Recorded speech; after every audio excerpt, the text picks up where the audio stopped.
Well, the Habs absolutely dominated the Senators in Quebec City last night, skating away with a 5-0 shutout win. But beyond the score, there's a lot to unpack here. Dobes' big night, some chemistry up front, and yes, even a few areas Montreal still needs to clean up.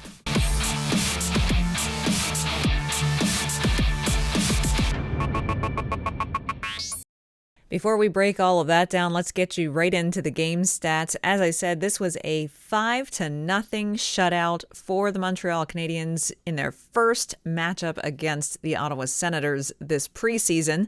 Those 5 goals were scored by Oliver Kapanen, Patrik Laine on the man advantage, Alexander Carrier, Lane Hutson also on the man advantage, and Kirby Dach on the power play as well. Shots on goal, frankly, were a bit lackluster in each period, but eventually Montreal did come out on top in that category, outshooting the Ottawa Senators 23-16.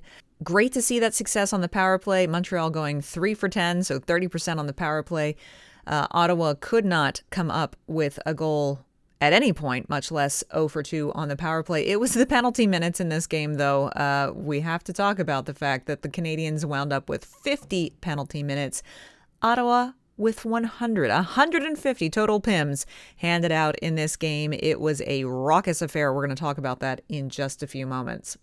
The line combinations for the Canadiens in this game, this is kind of one of those, it's the penultimate preseason game, so it's one kind of almost final look for Marty St. Louis and company to make some decisions on the battles that are going on within camp. So we didn't see quite all of the NHL regulars, Nick Suzuki, Cole Caulfield, Sam Montembeault, all taking the night off. But we did see a little more mixing and matching with the lines just to get a good look at some of the guys they're trying to make a decision on. So we had a top line of Bolduc, Dach, and Gallagher.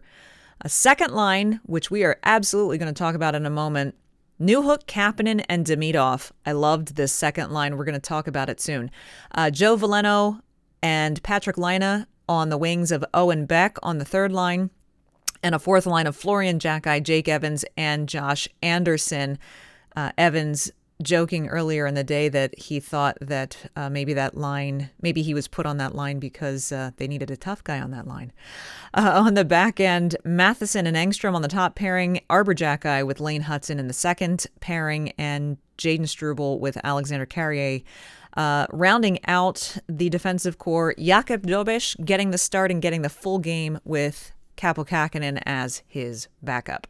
So let's talk about some of the highlights of this game, and I'm actually going to start right there with Jakub Dobes and his shutout. Now, Jakub Dobes is quite a character off the ice, which you have figured out if you've listened to any of his interviews, if you even listened to the audio clip that we had of him on the most recent episode of the Canadiens Connection podcast here on the channel.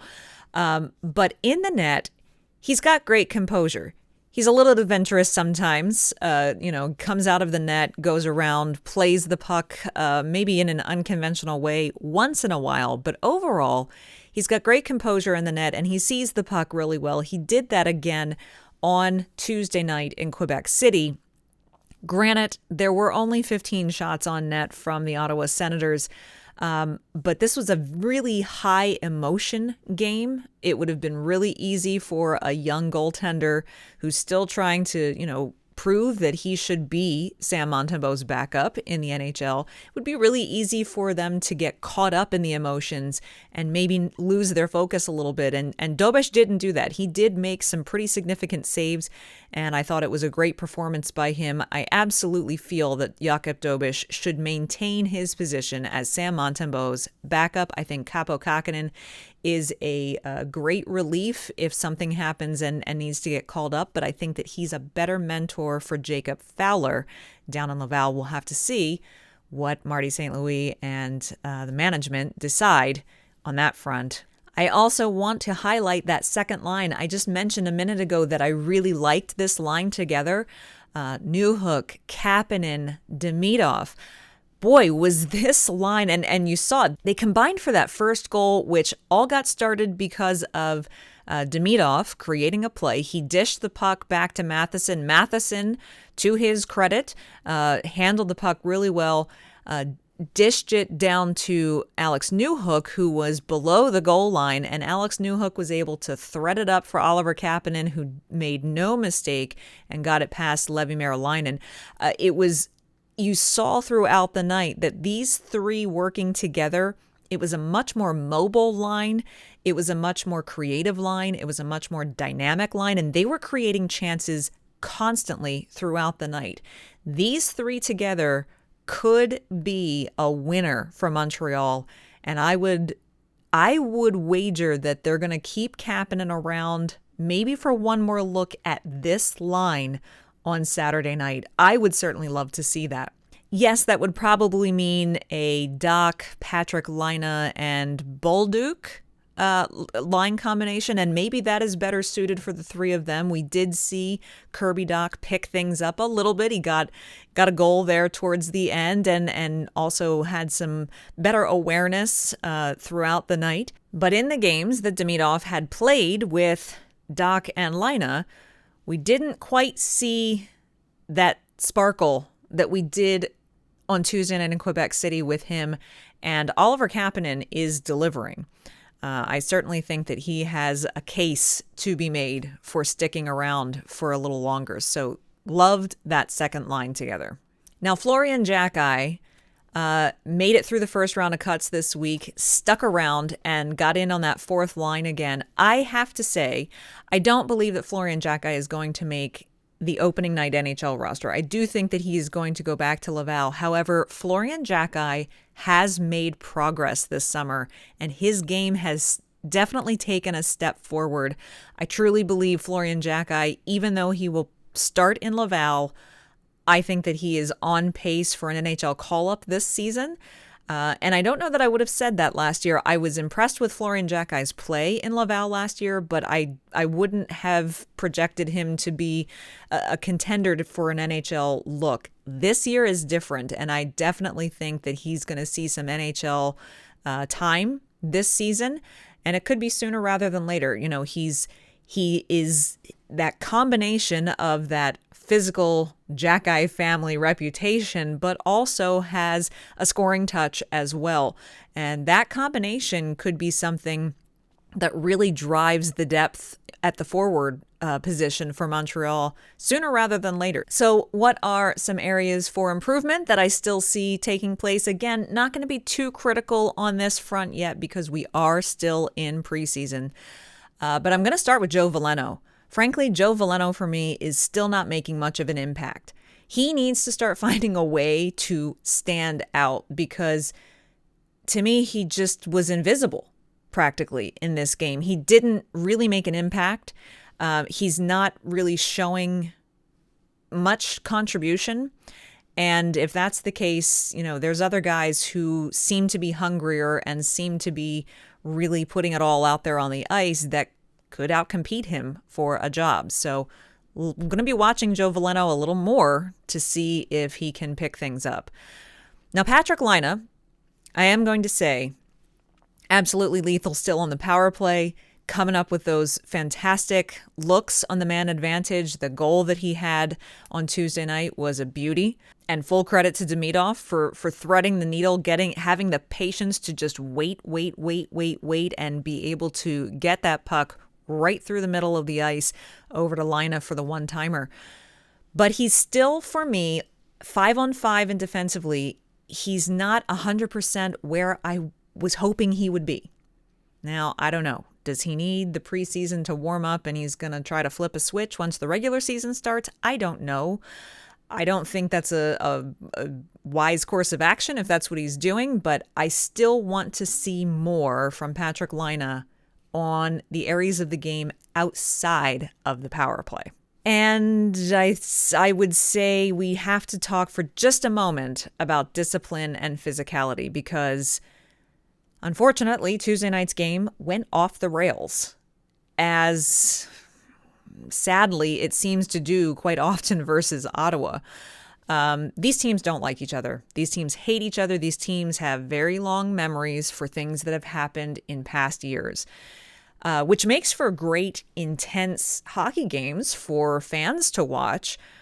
But it also results in a string of penalties and potential injuries. I don't want to see Jake Evans down on the ice with someone like Zach McEwen throwing hands towards his head. Jake Evans has a concussion history. That is a dangerous position for Jake Evans to have to be in. I don't want to see that. Kirby Dach is trying to stay healthy. We see guys going after him towards the end of the game, and he's just trying to protect himself down on the ice. I understand Anderson mixing it up. I understand Xhekaj mixing it up. I understand Florian Xhekaj mixing up. And I understand Jaden Struble mixing it up. However, there has to be a line. And sure, the tempers flared, and I'm sure things were said and done that triggered all of that. All that aside, stand up for your teammates. Absolutely. In fact, we saw Alexander Carrier do that. He didn't like the hit that Hodgson put on Alex Newhook. And even though it was a total lopsided match, he stepped in and stepped up for Newhook and took a bunch of punches in defense of his teammate. I think that's great to see, and tip of my hat to Alexander Carrier for doing that. And yeah, if someone's going to come in and absolutely paste Jake Evans into the boards at the benches, I understand coming to his defense. It's the secondary and tertiary kind of scuffles that turn into a big blow up that you have to be careful for once we get into the regular season. We know Xhekaj has had a little bit of difficulty controlling his discipline in past seasons. He seemed to get better with it last year, but we don't want to see his temper boil over to the point that he can't control himself. And then he puts himself and puts the team in a bad position because he's down the tunnel because he's gotten a game misconduct like he did last night. Again, understand this was a high emotion game. There were a lot of competing factors going on, and this could have been a one-off. This could have been just guys getting it off their chest. We're going to find out because these teams are going to meet each other plenty of times coming up this season.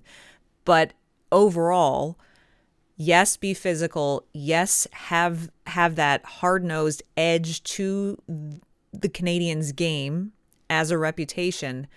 But I just ask, be mindful of the discipline at the same time. It's a hard line to walk, and it is work to find that balance, but it can be done. So the big picture takeaway for me is that I love this win, coming out with a big statement, 5-0 in Quebec City.